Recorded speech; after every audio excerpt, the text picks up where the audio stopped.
All right. Hello, everyone. Welcome back to JJD TV. I'm your host for today, Josh Deming, joined by my good friend, Alex Goge-Ruzik. I appreciate Alex coming on today. I thought there was a lot to talk about from last night's game and, of course, the news that happened today. So I figured before we watch Canada play later today, it'd be a good time to talk about it and recap with the U-20's, which is probably where we will begin. But Alex, first things first, how you doing today? Yeah, doing well. Doing well. Good to see you, Josh. And yeah, certainly never a dull day. So lots to dive into, especially at the U-20's. It's a tough way to go out, and definitely lost time to pack from that one. Yeah, there is. We're going to do this stream for about an hour. We'll probably end around 2 o'clock Eastern time. So we'll make the first half pretty much around the U-20. Second half will be about the women who will be playing later today. So starting off with the U-20s, I want to start on a positive note, Alex. I just kind of want to. And honestly, the comments that we're seeing, it's all about Santiago Lopez. So let's begin there with his performance, his tournament, and maybe his international future. So he played 4 matches. He scored 3 goals, had 2 assists, was pretty much the driving force for this Canadian team. Even at times where it looks like he was struggling to get into the game, he just needed a bit of a moment of magic. And last night he scored one of the most beautiful goals I've ever seen. So what did you make about his performance? And Alex, do you think Canada crashing out in the quarterfinals and not qualifying for the U20 World Cup will have any impact on his international future? I don't think so. I think now the big question is what's next at the senior level for Santiago Lopez. Obviously, because he won't be eligible for the next U20 cycle. So now his kind of focus is unless Canada, a U23 program comes up. I don't know what CONCACAF's plans are for the next Olympic cycle and what they kind of aim to do. I would say if you're Canada, you absolutely have to consider bringing him into a camp in the fall just to get a look and show that you're interested in him long term, because he was definitely the standout of the tournament from the men's side. 3 goals, 2 assists. The numbers speak for themselves, but you can just see it in games. The way he carried himself, the way he performed. There's a heck of a player in there throughout this tournament. So yeah, definitely lots to be excited about. Of course, Mexico will be lurking, especially that their national team is in more need of a player of Lopez's profile. But for Canada, I mean, ultimately they're also hosting a World Cup, as are Mexico. Maybe the play time might not be as easy as what Mexico will be able to offer, but one can only hope that Lopez had a good experience with his 2 Canada camps. He seemed to love it every time he scored. You could see a big smile. He seemed to love the environment. Well, let's just hope that that was enough and to potentially convince him. But it'll start with the senior camp, because I think once you're in a group with some of the big players on this team, that's what will really help a decision like this. I agree. I'm going to ask the chat that. If you guys are just joining us, say hello. Let us know this question here. Would you call Lopez up for the September friendlies? Would you, Alex? I'll start with you. Would you call him up? Because I mean, for John or for John Harper's on my mind. We're gonna get to John in a second. I was gonna say John Harper. Jesse Marsh has talked about dual nationals, and I would assume Santiago Lopez is on that list. 19 years old, playing in Liga MX, having a really strong showing with the U-20s. Maybe a little bit disappointed from this tournament and not being able to go to the U20 World Cup, but I'd imagine if you're looking at a dual national like him and you want to almost reward him for his incredible performances and show that the program's really keeping an eye on him, there's 2 friendlies coming up against Mexico, USA. Give him an opportunity to come up with the first team. I mean, you've seen them do it with Luc de Fougerolles, 18 years old, a little bit of a taste. He went to a major tournament. Do you think it's a good idea to bring him into the first team if they're willing to, and show him kind of what it's like to be around that group? Yeah, absolutely. Get him in just to, especially it's friendlies, right? It's not, there's not any risk for either side of cap tying or committing anything long term. And yeah, just hope that this environment under Jesse Marsh can sway him, because I think the first opportunity to even think about provisionally cap tying him, so of course, given his age, it'll take 4 caps at the senior level to cap time. There's Nations League in November too, so maybe if all goes well in like a September, October, you could convince him to be in a squad for November. And it's worth noting that I think by showing interest in him at the senior level, potentially that accelerates his future at Pumas, where it shows that okay, maybe he deserves some minutes. One I guess silver lining for him is that I mean we'll see what happens with Pumas, but if they now that Canada's out, he can return, and with them in Leagues Cup, usually there's more of a chance for young guys to get some minutes during this tournament for Mexican teams. Pumas is on about to potentially get eliminated. They have to play Monterrey in a must-win game, but hey, maybe if Pumas can win, there's some minutes for Lopez there. So yeah, I think this would be a big opportunity for him to get or not to get a look in September and go from there. And we'll see what the chat is saying. Let us know, guys, if you would bring Lopez into the September windows. Luke Carrier says yes. Feels like the kind of player that Marsh would want. Lopez needs to play in the U.S. and Mexico to lock him in as a Canadian. I agree. Yeah, we need to call it Lopez for the September friendlies. Yeah, I would love to see it. I think it'd be a great experience. It'd be a rewarding experience for him as well. But Alex, I guess now it's time to get away from the one really bright spot of last night and talk about the match. I didn't think Canada played overly well until the red card. I didn't think there was a lot of fight. It seemed like it was just a little bit of sloppy. It did seem like Panama were the better team. However, it was 0-0 at this point. And if they grew into the match the way that they did down a man, who knows what could happen. But really, if we're looking back at that quarterfinal, it was decided by one decision. You can maybe argue if it's a penalty. I'm curious to see what your thoughts are on it. I think you could argue if it was a penalty. I think it would have been a little harsh.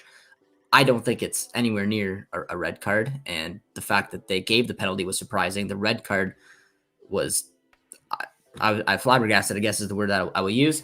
And they put it away. Credit to Canada. Being down a man is not easy. Coming back to send it to extra time. But, I mean, once they took off Lopez, I was a little bit nervous. And it just kind of, I think they just kind of ran out of gas. And you can expect that. So what did you make of the game? I know it's hard to kind of take a look at it from, just like a normal recap, because considering that we were down a man, but what did you make of the call and probably feel pretty hard done by these young kids?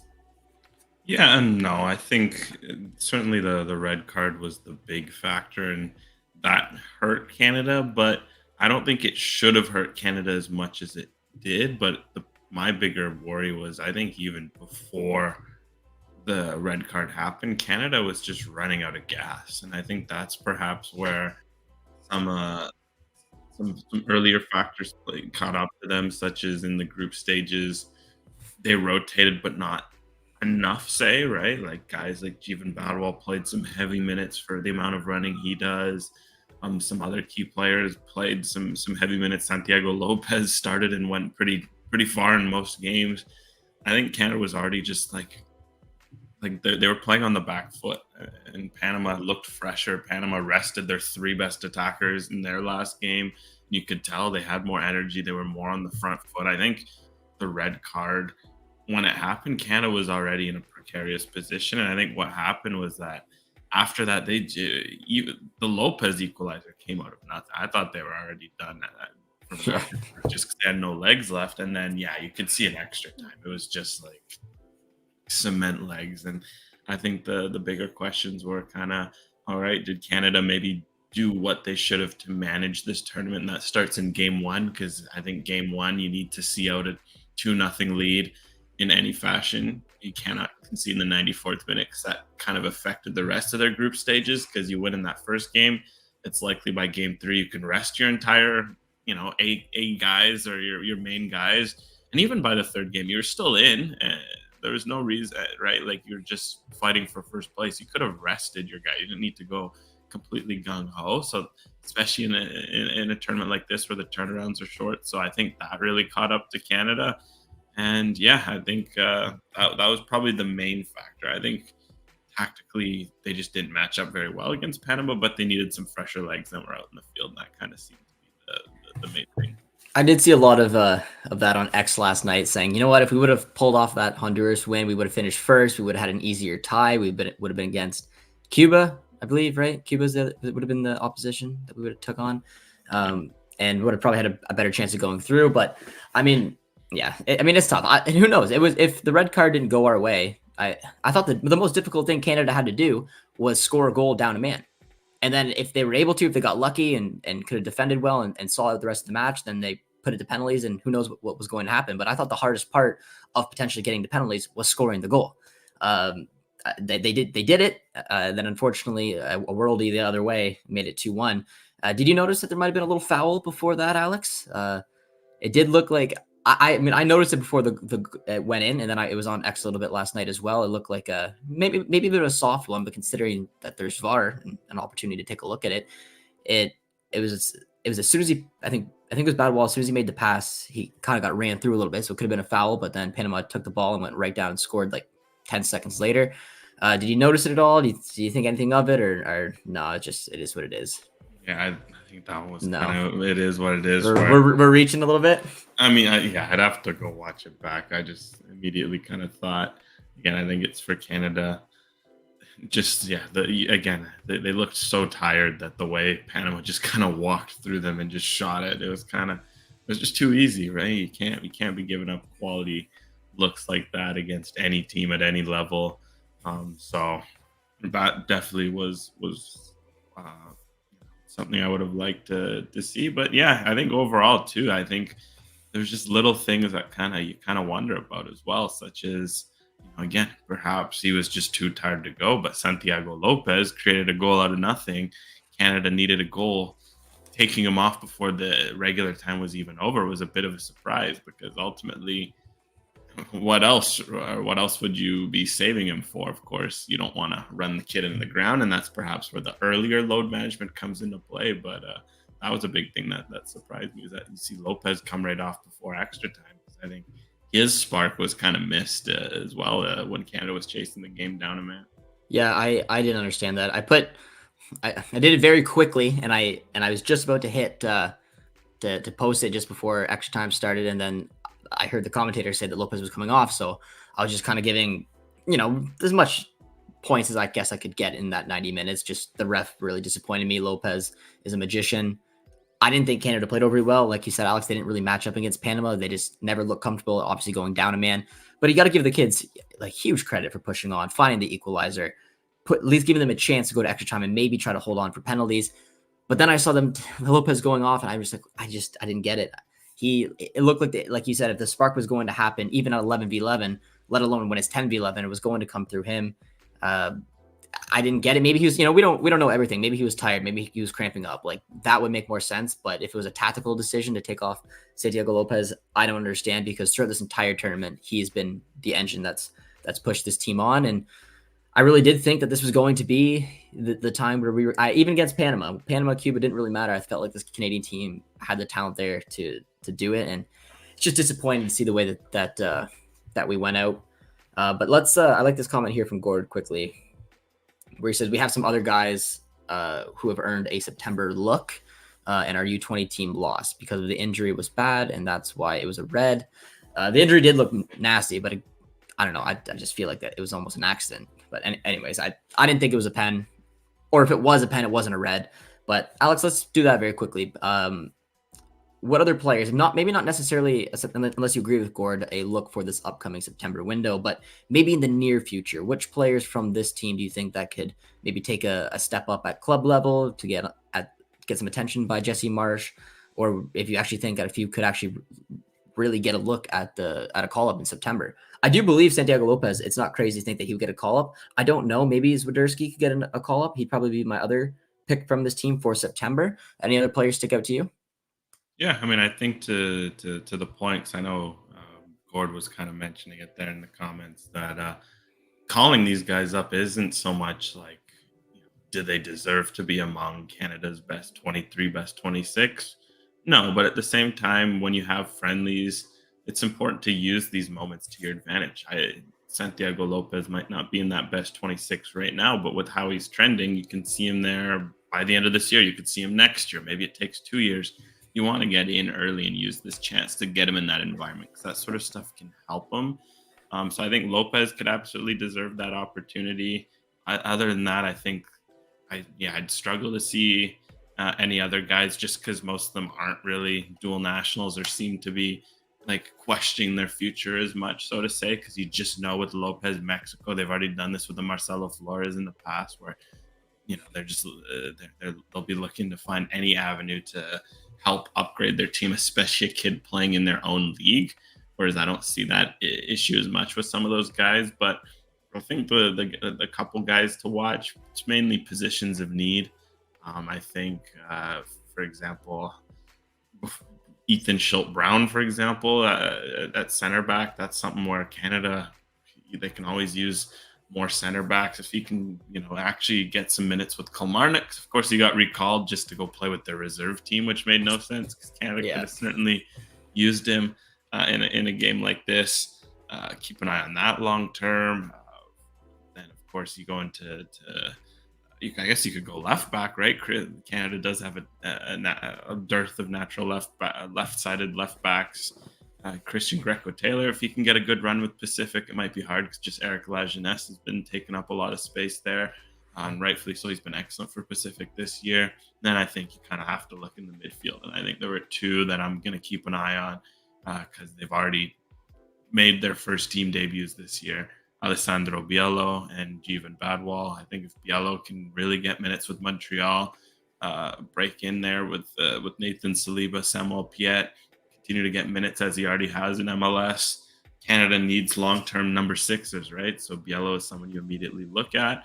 And then, of course, Badwal, just in terms of that number 8. It would add something to a thin Canadian midfield. It's something where they could use some depth long-term. So I'd say I'd keep Badwal keep an eye on Badwal if he can break into that Whitecaps first team setup because he's definitely actually getting pretty close. Yeah, that's what I was hoping for, is Badwal could take a step up maybe towards the end of the season and push to be a part of that Whitecaps main team. I'm curious to see what you thought about Adam Perlman's tournament, because if you wanted to see a player who was probably built for CONCACAF, it seemed like he was. Like this match was honestly CONCACAF at its finest. The ref had absolutely no control over it late in the game, like when players were going down, which you see in almost every game, and taking a few minutes off the clock, trying to pretend they have an injury, but watching the Canadian players rip those Panamanian players up or even push them down, and they were getting each other's faces. I can't believe Adam Perlman lasted on the field. He was in the refs, like you could hear him because of where the camera was or where the mic was. I could hear Adam Perlman talk quite a bit throughout that extra time, and I thought it was hilarious. I can't believe he stayed on. He picked up a yellow. He's walking out thin ice. He didn't care. I thought he had a really, considering he's a center back, I thought he had a pretty solid tournament as well. I think he's definitely one to keep an eye on, but it was just disappointing. You could see the players were getting frustrated towards the end. They're knowing that they're down a man, knowing that they're probably not going to find that goal, and the ref was going against them. Would you look at it like they are probably young and couldn't really keep their heads, or do you think that they're justified to be as frustrated as they were? Because Chicharelli, who was sent off needlessly from just screaming and yelling, and you could see it coming. He was losing his control. I'm surprised Perlman stayed on. I don't know. I don't know if you blame the ref that fired them up the entire game, or just that they don't have that experience to be able to push on like a game like this, because towards the end, it looked like Canada would rather fight the ref than score a goal.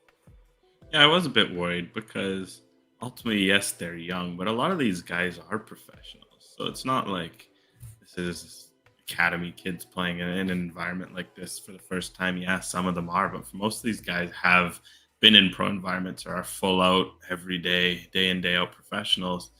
And they would know that if you do anything similar to this at the club level, it's, you're going to get benched, you're going to get, dropped, you're going to get fined, you're going to hear from your coach. So I'd say that's a bit more worrying.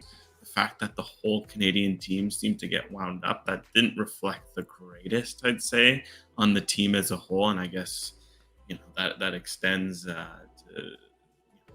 the leaders of the team, I suppose, on the bench, right? Just because ultimately, especially with the young group, usually these sorts of guys will reflect after what they're being told and they're the examples around them. So yeah, I'd say that was absolutely worrying because the game was there. Panama gets a red card with like 5 minutes to go. Yeah, it's not much, but head down, it's a 10v10. You have all that's left to give. There was no reason to just play the game into Panama's hands by just getting engaged with, of course, the Panama goalie is going to go down and waste time. The ref knows. The ref tacked on 7 minutes on top of the 2 minutes that he added on. So why, shoot yourself in the foot needlessly by getting red cards and getting sent off. So I'd say that was absolutely worrying discipline wise to get one red card on the field, to get almost get another red card, to have one off the field get a red card, to have one of the coaches get a warning. Like I just say, it didn't reflect very well on all of that Canadian team, especially because, you know, they should know this is a pretty experienced staff, at least, that has gone through multiple cycles. You know, you'd think that from their perspective that they, you know, let the players know that, like, look, it's CONCACAF. Whether you like it or not, you might not get everything go your way. Well, there's just ultimately nothing you can do about it. You can hate the red card, but the reality is Panama's going to a U20 World Cup and you're not. You can hate a lot of the decisions. And I think that's what was frustrating because, yeah, it sucks. And especially for a young kid, see what this means to this team. Like, you had to feel for them, the way the camera would pan and they're just, you could see the emotion. But ultimately, you got to let that, you got to find a way to harness that emotion while the game is on. And I think Canada could have done a lot better in that regard. And I think that kind of hurt them in the end, because not only did they get physically exhausted like they already were, it just felt like they ran out of emotional gas when there was still a chance to go chase a goal and, who knows, make the spectacular happen. Yeah, that's kind of what it looked like to me as well. It looked like a team towards the end there that was almost watching the tournament disappear, and they knew that they couldn't do anything about it, and they started to kind of act out. And it was sad, it was disappointing, and it was unfair. Like, I mean, if I was down there and I saw that challenge, and not only to give away a penalty, but to know that the red's coming, and you know you're fighting now down a man, down a goal, in a match where if you win, you're in the World Cup, you're in the U20 World Cup. Like, it's frustrating, but it's gonna be a big learning lesson for a lot of these guys because there's a lot of talented players there, and hopefully ones that will have long careers, and hopefully a few that make their way to the national team. But Alex, I think that's a good way to move on from the U20s and go to our Canadian women, who today we're waiting to see if they were going to gain any of those 6 points back. They didn't. It was announced that the decision was going to be upheld. Canada are down 6 points, so they've won their 2 games, which means they sit on 0, which is okay, because if they defeat Colombia today, Alex, no matter what, they're going through, which is just an incredible story. Ben put this out as well, Ben Steiner, kind of going over the decision here, and I thought there's some interesting points that were in this, saying that there's 3 instances of drone use. Priestmen have asked staff members to spy, but they refused. A few emails were leaked as well that we can kind of get into, but I don't think it's overly surprising that that the 6 point was there, but I don't want to get too much into that. I want to focus just on the game ahead. It doesn't, it happened. What happened? There's nothing we can do about it. I didn't think that the appeal was going to be successful anyways, but Canada are still in a prime position to go through here. And imagine that story: 6 point deduction and still find a way to potentially finish second, maybe first, but probably, if they win, probably second. So Alex, what do you make of the game today? Are you excited? Are you nervous? Do you think that this team's got so much going for them now that they're going to be running through brick walls to get these other 3 points? Yeah, I'd say this from the team's perspective. Maybe this is what you want, because they've been so good with their backups against the wall, and who knows, maybe it would have felt weird to have gotten the help of the 3 extra points or whatever the appeal could have potentially yielded. I still don't agree with the decision. I still think 6 is just, it's too much. But I think this what FIFA put out was at least offered clarity in terms of their thinking behind the decision. I think 2 of the things they put out was that they want to send a message that this is not acceptable, especially that it's at the Olympic Games. I think that kind of reflects kind of what we thought of, for Canada. Of course, getting caught was a big issue, but getting caught at the Olympics, which kind of made the whole issue bigger than it would have been. Obviously, that leads to them being made an example of. And I think FIFA wants to set precedent because, as many will tell you, like Tyler Adams just bluntly kind of said on the Cooligans the other day, like, a lot of people do it. Okay, well, FIFA's like, well, if a lot of people do it, let's at least set a line so that the next team gets caught. There is a simple precedent. You know what? I don't like that because it's FIFA and they haven't shown to be the greatest at setting their own precedents and following them. But hey, if this is the start of them actually doing that, then I'll accept it, right? It's just a matter of, okay, well, the next time this happens, then now that the clear precedent's there, you don't want there to be any issues. But as we've seen with FIFA, they've also struggled to set clear lines with other issues. So we'll just see if this was a one-off thing. So overall, lots to unpack with the decision. I thought the evidence was, again, for Canada, this whole situation, what really stood out was just how blatantly, like, not only did they go out and cheat, which is one thing on its own, is the fact that how blatantly obvious a lot of this stuff was reading through that document, where it's like, the drone gets traced back to the analyst, and you read through some of the emails where the emails was clear paper trail of, like, putting the word spying and cheating in the email.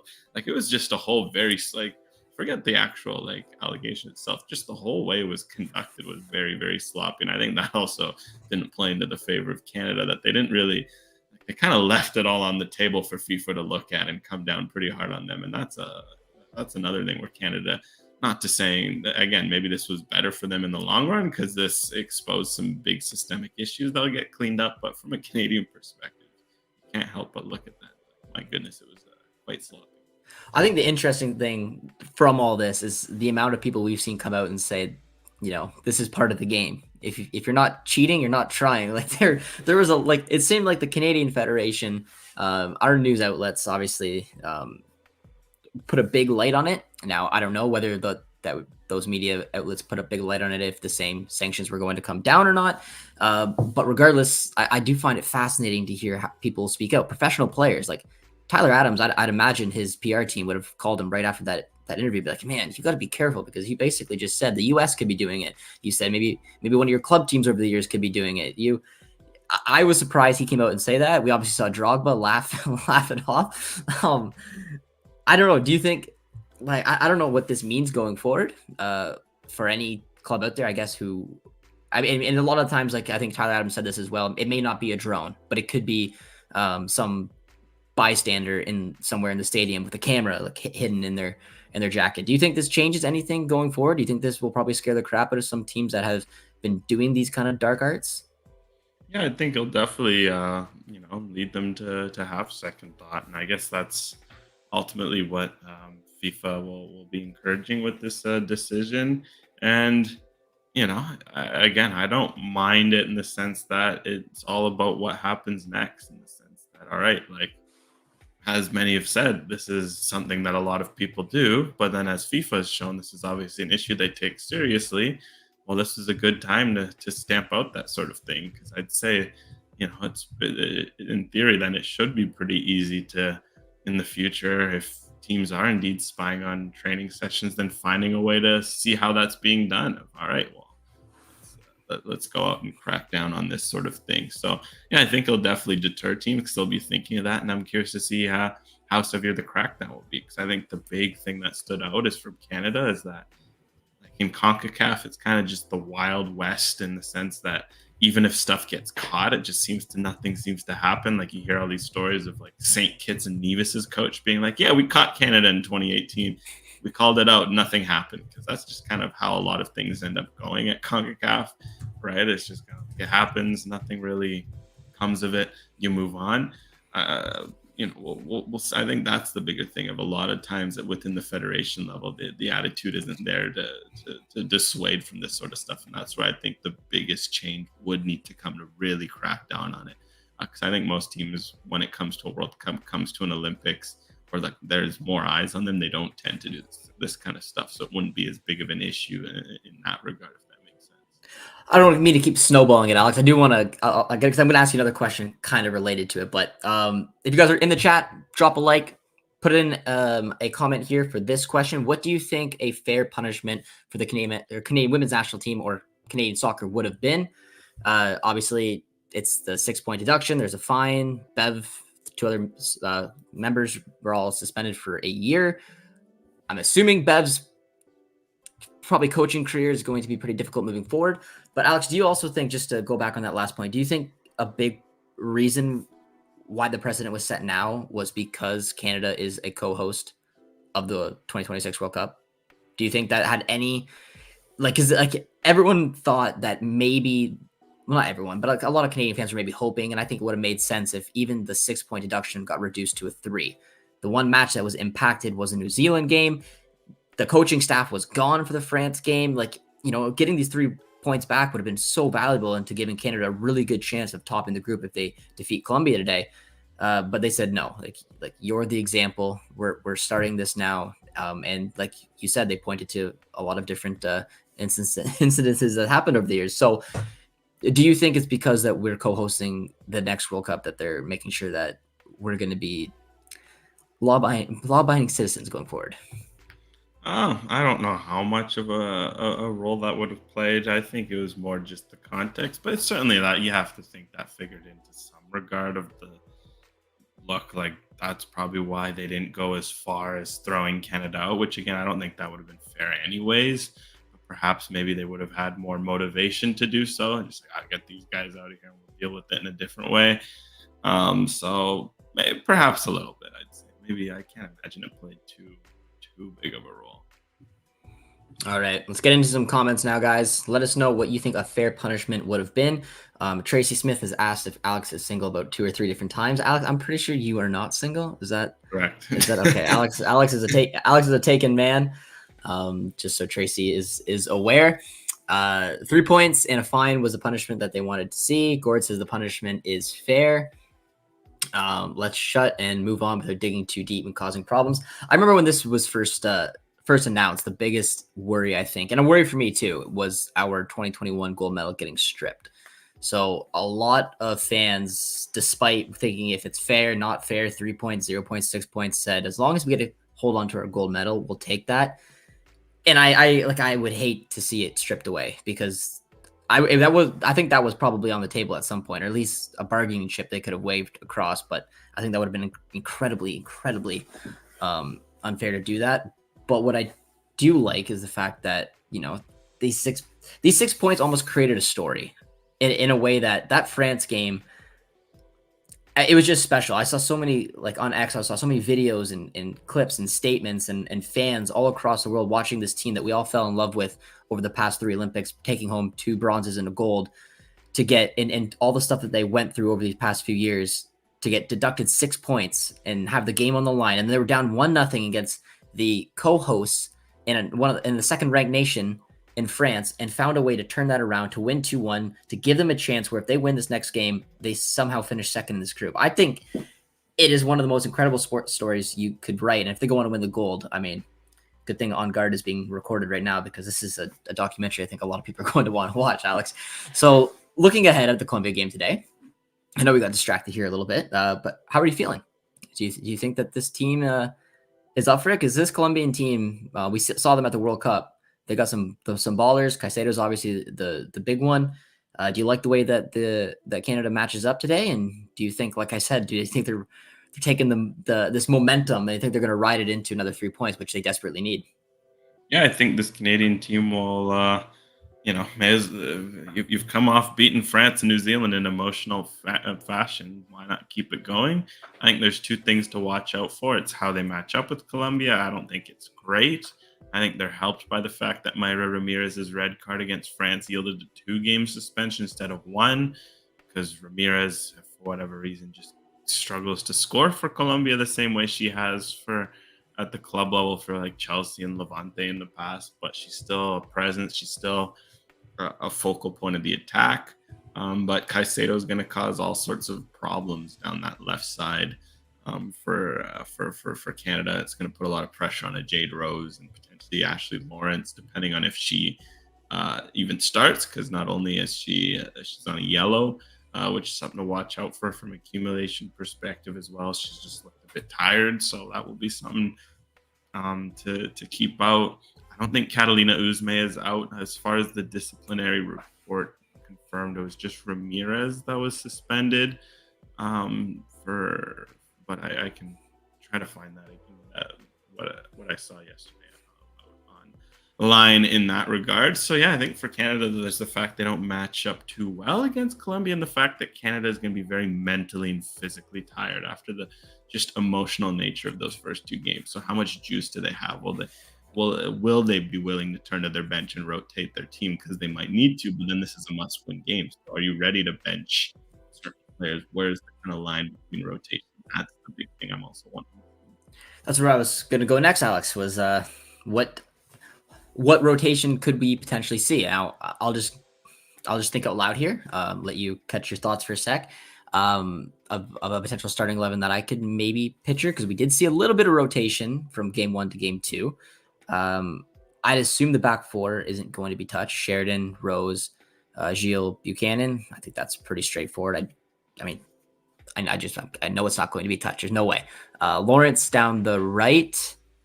I'd assume maybe you go and that it's the same kind of debate we had around that left wing back position. Is it, do you throw Becky in there? Do you put Carl in? Could Lacasse find her way back in?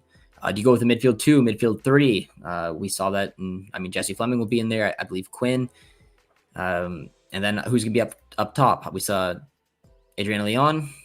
I'm trying to think. I don't know, Alex. Let's try to put the piece together. Now, I'm assuming the back 4 is going to be the exact same. That's what right? The keeper and the 3 center backs, no movement.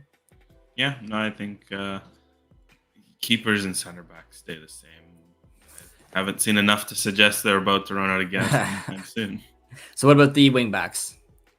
Lawrence is tough, because I think Lawrence would be the one I'd say could get out, but I just really, especially just because again she's on a yellow.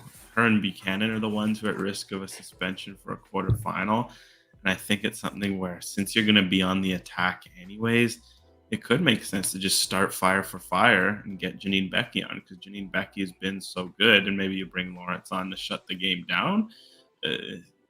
That's the thing for Canada. They've started both games slow, and they've had to come back twice, which is again adding to the exertion and fatigue. Maybe you kind of go fire for fire from the start, or you just go Becky and Lawrence from the start and just kind of go both. I could also see that, but I don't know. There's some questions about Lawrence, because he just hasn't looked herself. So it's something where you bet on that in a third game, especially with the yellow card risk. I think Lawrence starts, if I'm going to look at it from a perspective of the coaching staff, just because he's so important. But if you're willing to bench a Leon, if you're willing to bench, some other key players, what's stopping you from Lawrence if she's not been at her usual level? I can say, so then what about the front? So would you go a front 3, 2 midfielders, or would you go 2 midfielders in front 2, similar to what they did against France? Because we have a comment here saying I'd go full offense in the middle with, you can throw Grosso in there, Fleming and Awujo. I was thinking that, because if they were going to go with the 3 again, I'd say why not go Fleming and Grosso, and then you can either pick Awujo or Quinn as the 6. I definitely think Leon will start, just because she's fresh and you want her big goal ability in a game. I think Prince goes to the bench. I think Lacasse comes in. My question is, I feel like what we'll either see is, if Lacasse and Leon, the double L's, start, will it be a Vian who starts and it's a 3 and they only go Fleming and Awujo in the midfield, or will it be just Lacasse, Leon, and you go 3 in the midfield, and then you bring a Vian on, because that's kind of work. You bring on a Hoydema, you kind of go, keep, because I think that's something for Canada. They kind of want to keep some super subs, because they, for whatever reason, always are better with super subs, but they also do need to find a way to be better from the start, because I think it would go such a long way to score early and play from the front instead of having to chase the game. I'm just trying to have the idea of what starting 11 you and I kind of settled in on, and I'm not even sure what it looks like. We know what the back 4 looks like. Just for fun, I guess. It depends. If from the coaching perspective, I think we see Lawrence and Becky, and then I'd say that probably leaves a Quinn, Fleming, and I think a Leon, Lacasse, Hoydema, or Prince. I think that's kind of what they go for, is my guess. Okay, so you're going with the 2 midfielders. Interesting. That's probably what I'd imagine from the coach's perspective. Colombia doesn't pose as much of a threat centrally as France did, and that kind of made sense why they went 3 with France. But I think if we're going to look at anything again, I could see go maybe a bit aggressive out wide, go Becky and Carl. I think that can make sense to go Awujo, Grosso, Fleming, and then I'd say maybe you just go I'd probably go 2 of, honestly, I couldn't pick Leon, Lacasse. Yeah, I'd say pick 2. I'd probably want, just for me, I'd say Leon, Lacasse, and keep Vian as a super sub, because that's worked better from her. And yeah, that's probably what I'd go with. But of course, we'll see what Andy Spence puts out in about 20 minutes. I gotta say, 20 minutes, it'll come up. So Tracy does agree with you there, but we'll end the stream on that note. Had a nice little recap on the U20s. Did not end the way that we were hoping it would, but I think we'd all still be pretty proud of the performances throughout this team. That the quarterfinal game, had a moment that really changed the way it was supposed to go. But we saw a lot of young players in it, and one that I think a lot of Canadians can be very excited about in Santiago Lopez, and of course. Josh, do you want to, while we're here, it looks like the lineup is leaked. Oh, well, never mind. Supposedly, according to, this is what it's leaked as, so we can leave it there. Sheridan in goal, Buchanan, Jade Rose, Gilles at the back, Ashley Lawrence, and Janine Becky are in. Chloe Lacasse is in. Julia Grosso, Fleming, so it looks like aggressive. There's no Awujo, no Quinn, so it's Grosso, Fleming in the midfield, and that leaves Leon, Hoytema. Yeah, so it looks like Leon, Hoytema, Lacasse. Where was it leaked? Is it on? I mean, I just see it on She Scores Bangers. Okay, account. I'll bring her up. I don't know where this is. Apparently, it's the Olympic website has accidentally leaked the lineup. All right. Let's talk about it very quickly, and then we'll roll on. But okay. So here you guys go. The starting 11. So I was just looking for it. So you said okay. So it's Sheridan is the keeper. We got Rose, Gilles, Buchanan, same center backs.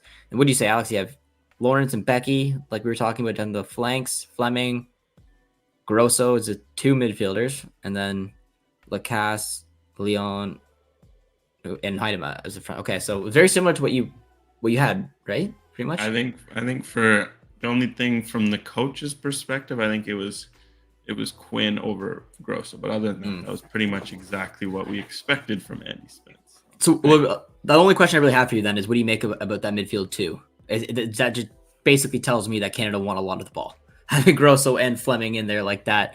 I mean, I have some concerns because I don't think these two have worked together as well, because one kind of always ends up compensating for the other defensively, and usually that ends up being Fleming. And I think, as you saw in the first two games where Fleming had a goal and assist, was everywhere. You wanted to be more freed up. So we'll see. Maybe Grosso will play a bit deeper and Fleming will be free. So I'm curious to see how that responsibility looks like, especially with the wing backs. Those are going to be, they're also going to be aggressive. So obviously this shows that Canada is going to go for it. So I'd say just keep an eye on that midfield. If that midfield finds balance, Canada can be fine. I think they'll be able to. They've got enough firepower in this lineup to potentially get the early goal they've been needing. But if not, then they could struggle in transition and get carved apart. And Linda Caicedo can have a lot. Well, why not ride a high right now? I mean, they have emotion, as we saw at the end of the last match, but dig into it, tap into it. There's some fresh legs in here. There's some talent, like you said. The offense shouldn't be the issue, and if they can find a way to balance this team out, there's a good opportunity. I think that they can get the early goal, like you said, and then hopefully push on and have a lot of good pieces coming off the bench as well, which I think will be important. So the game will kick off in about an hour and 15 minutes. I think it's one of the most incredible stories I've ever seen, from some of the lowest of lows to hopefully now the highest of highs. It doesn't matter what kind of goes in this team's way. They find a way to push on. And I think it's the reason that this country fell in love with them all those years ago for around that first bronze. At least that first bronze, at least in my generation, is kind of one of the earlier soccer moments I had. Then they followed up with another bronze and then the gold. And now all of a sudden, all this stuff is happening and they still find a way to push on. And I absolutely love it. I want to see this team find success today, and we'll be cheering them on. So hopefully you guys did enjoy this stream. Tough one for our U20s, but we have a pretty special moment hopefully coming up later today. So hopefully you guys enjoyed it. Be sure to drop a like, drop a sub. Alex, thank you so much for tuning on, and we'll see you guys soon. Cheers, friends.